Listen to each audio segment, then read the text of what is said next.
నమస్తే JK news కి స్వాగతం.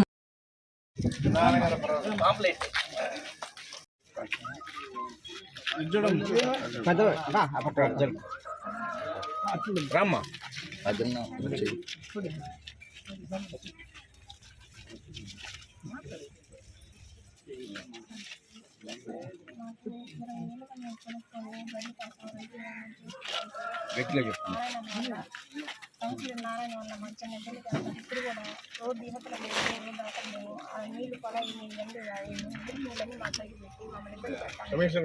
రోజునిగా గుంటలు ఆ గుంట కూడా మా పైకి చూడండి చెప్పండి.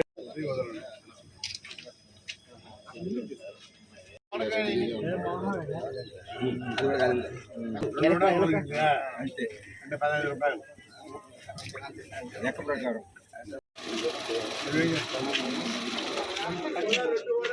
డబ్బులు పడ్డాయి. ఎంత పడ్డాయమ్మా? అబ్బాయికి అమ్మాయి బాబుకి 26,000 పడ్డాయా? 26,000 డబ్బులు ఇంకెవరు ఇంట్లో అమ్మోడు ఉన్నారా? 26,000 పడ్డాయి. ఎవరు ఇచ్చిందా? సంతోషనా? మర్చిపోకూడదు. ఇప్పుడు మళ్ళీ స్కూల్ 600 రూపాయలు ఇస్తాను ఫీజులో. చంద్రబాబు గుర్తుపెట్టుకోవాలి.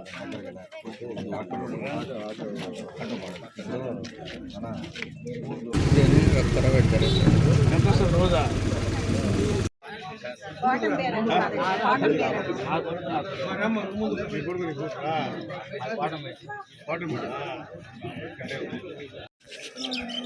ఏదో साल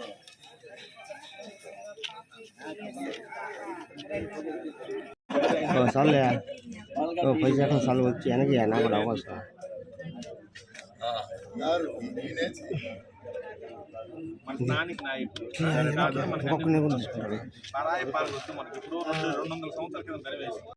న్యూ పెన్షన్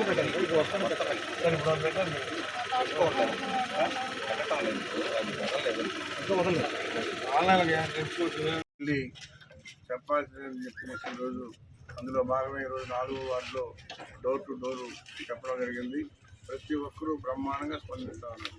ఎందుకంటే 4 పిల్లలుంటే మరి 52,000, ఒక పెన్షన్దారు ఉంటే 56,000, అంటే 56,000, 60,000, 70,000 విధంగా పెన్షన్ ఈరోజు ముఖ్యమంత్రి మన ప్రభుత్వం ఆర్థిక ఇబ్బందుల్లో ఉన్నా చెప్పిన మాట కాపాడుకునే దానికోసం మరి ఇబ్బందులు ఉన్న 1వ తారీఖు టెన్షన్గా ఈరోజు పెన్షన్ ఇస్తాము. అయితే తల్లికి వందనం అరకులు 587 మంది అయితే వాళ్ళకి 76,31,000. అదేవిధంగా ఎన్టీఆర్ భరోసా పెన్షన్లు 655 అయితే అందులో కొత్త పెన్షన్ కూడా 8 వచ్చాయి. మొత్తం కలిపి 28,48,000. మరి ఇంత డబ్బులు ప్రతి సంవత్సరం మన వార్డులో ఇవ్వడం జరుగుతూ ఉంది. అయితే తీసుకున్న వాళ్ళు చాలా సంతోషంగా వ్యక్తం చేస్తూ ఉన్నారు. గత ప్రభుత్వంలో ఎలాంటి కార్యక్రమాలు లేదు, వాళ్ళు వార్డులకు వచ్చిన దాఖలాలు కూడా లేవు, ఇచ్చింది లేదు. ప్రజలు ఏమైనా అడుగుతారని చెప్పని వార్డులకు కూడా రావడం ముగించుకున్నారు. ప్రభుత్వం వచ్చింది, దోచుకున్నారు, దాచుకున్నారు. మొత్తం పై నుంచి కింద వరకు జగన్మోహన్ రెడ్డి అయితేనేమి, వాళ్ళ ఎమ్మెల్యేస్ అయితేనేమి, వాళ్ళ కార్యకర్తలు అయితేనేమి, అందరూ కూడా వాళ్ళ వ్యక్తిగత అవసరాల కోసం వాడుకున్నారే కానీ ప్రభుత్వం కానీ ప్రజల నుంచి పట్టించుకున్నటువంటి దాఖలాలు లేవని చెప్పి కూడా తెలియజేస్తూ ఉన్నాం. అందుకని కొత్త పెన్షన్ కూడా 8 వచ్చున్నాయి. అవి కూడా రేపు నెలలో ఇవ్వబోతూ ఉన్నాం. కాబట్టి సుపరిపాలన, తెలుగుదేశం అంటేనే సుపరిపాలనలో భాగంగా ఈరోజు డోర్ టు డోర్ వెళ్ళి అందరికీ చెప్పి ఏం వస్తున్నాయో అన్నీ గుర్తు చేయాలని చెప్పిన ఉద్దేశంతోనే ఈరోజు ఈ కార్యక్రమం పెట్టామని చెప్పని కూడా తెలియజేస్తూ ఉన్నాం. అదేవిధంగా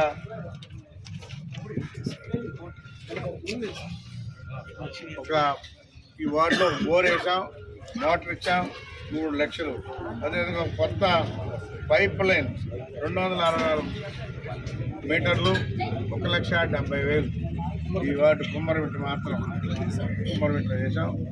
కాబట్టి ఎప్పుడు కూడా చంద్రబాబు నాయుడు ప్రజలకు పేదరికం లేనటువంటి రాష్ట్రంగా చేయాలని ముఖ్య ఉద్దేశం. అందులో భాగంగా ఇదంతా వాళ్ళని చెప్పి తెలియజేస్తా ఉన్నాం.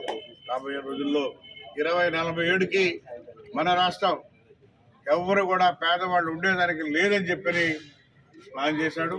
కాబట్టి P4 పబ్లిక్ ప్రైవేట్ సెక్టార్గా ఏర్పాటు చేసి ఎవరైతే డబ్బులు వాళ్ళు ఉంటారో వాళ్ళు కూడా ముందుకొచ్చి ప్రతి ఒక్కరూ ఒక 5 కుటుంబాలు తీసుకోవాలనే కాన్సెప్ట్తో ఈరోజు మన ప్రభుత్వం చెప్తా ఉంది. అందుకని దయచేసి అవకాశం ఉన్నటువంటి వాళ్ళందరూ కూడా వాళ్ళకు ఉపయోగపడితే మన రాష్ట్రం పేదరికం లేనటువంటి రాష్ట్రంగా ఏర్పడుతుందని చెప్పి తెలియజేస్తాం.